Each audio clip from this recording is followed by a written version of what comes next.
Ladies and gentlemen, we got them. They just posted this, at least I saw it an hour ago on the subreddit, but let's go ahead and have a read of their community post here. So they have a nice photo here. I've heard that Gaijin's been using AI generation for their photos. I don't know how true that is. Anyway, after your feedback and suggestions, we would like to show you the development roadmap of War Thunder for the next few months. These are not all the changes and suggestions that we would like to introduce to the game according to your wishes and comments, but as it seems to us, they are the main ones.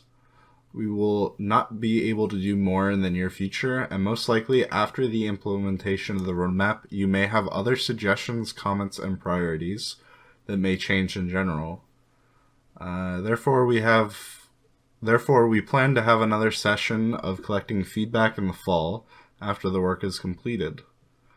Blah, blah, blah, blah, blah, blah, blah, blah. Please note that the roadmap points might be subject to change. We gotta be a bit careful about that one, but let's go ahead and read what their changes are. Improved the balance of silver lions, increasing the reward multiplier, and reducing the cost of repairing vehicles to make all vehicles break even for the average player, including without a premium account.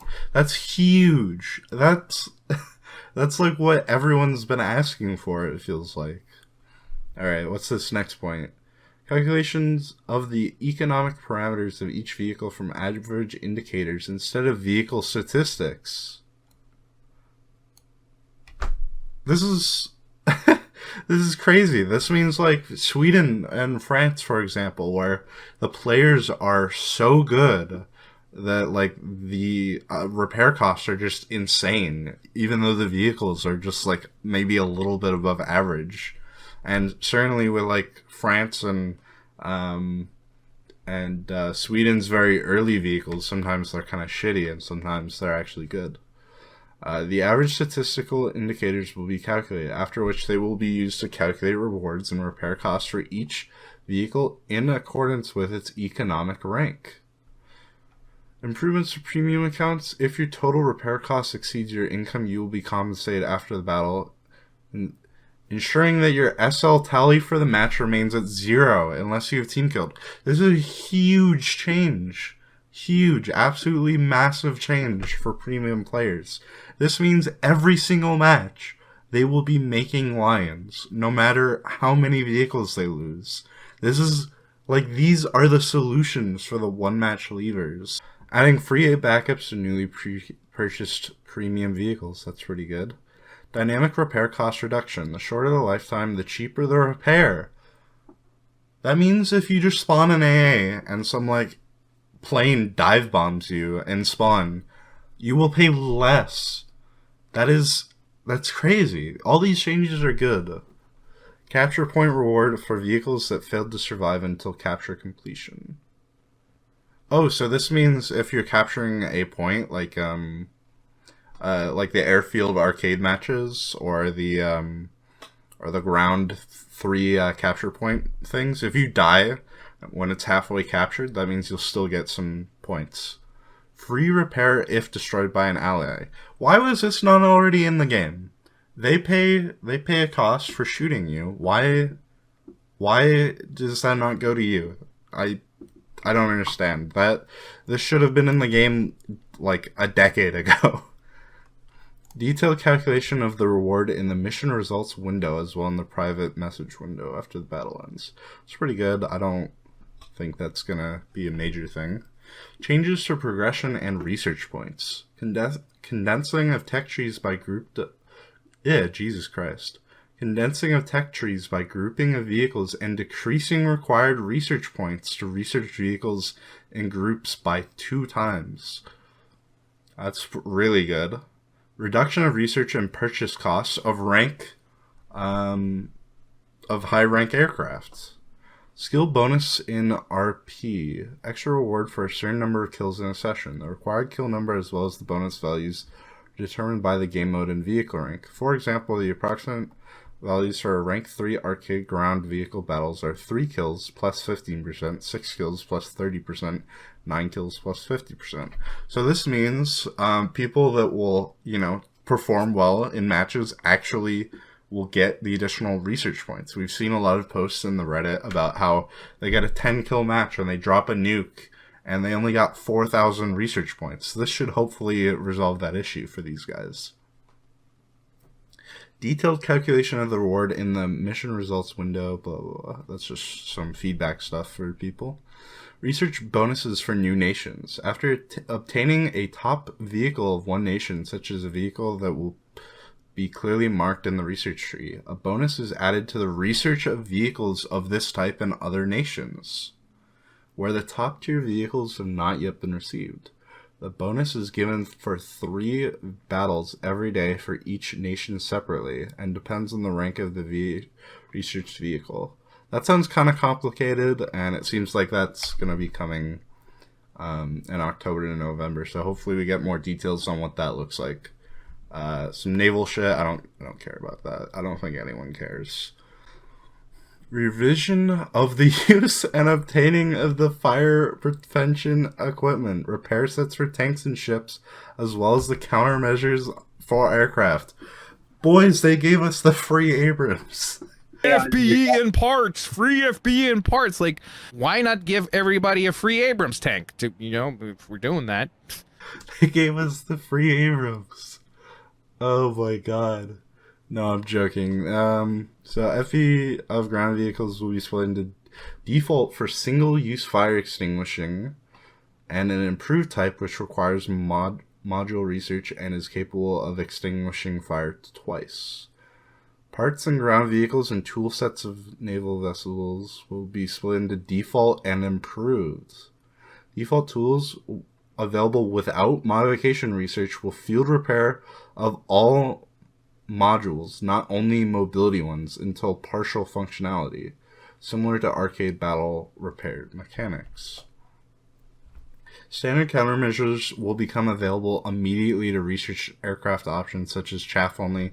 Improved flares, mixed flare priority will be only available by researching the module.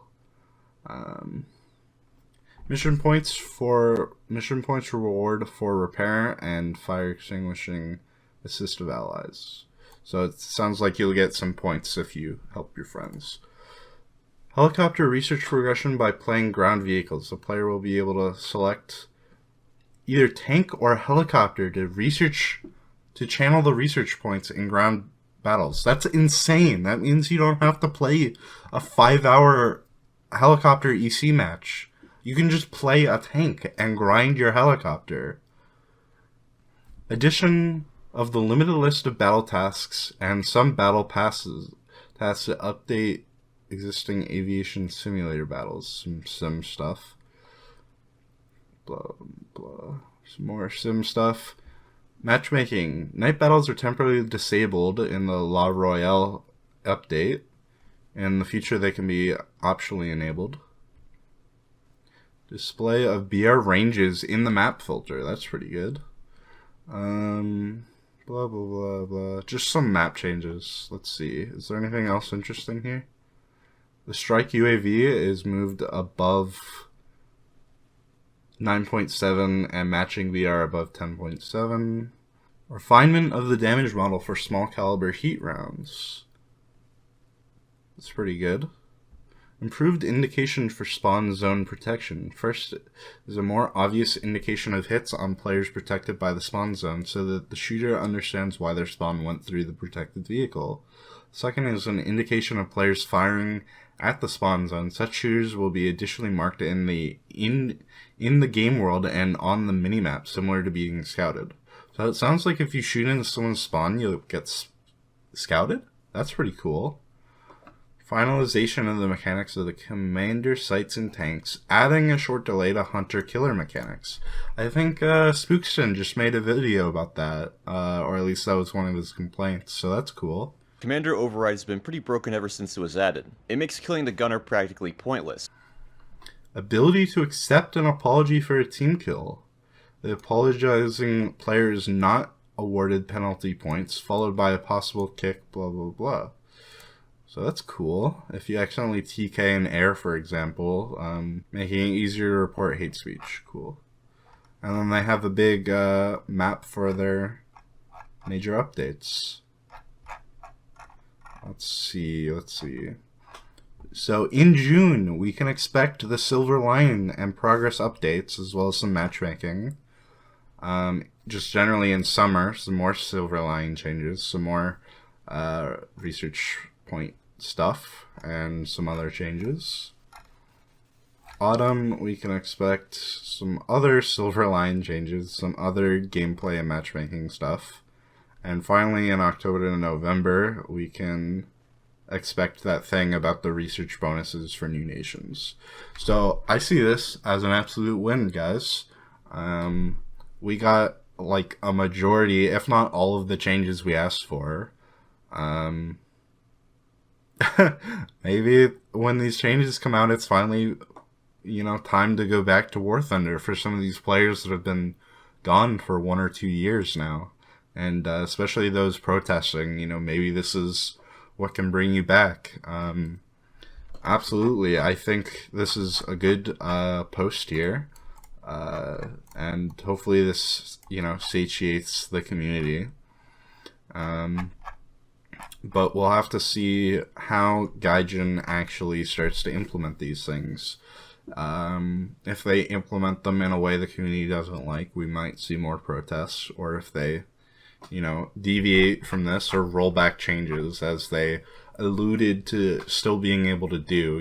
This is a privilege, not a right kind of language in the text here, if we were to go legally with it. So yeah, hopefully these changes are good. Thanks for watching.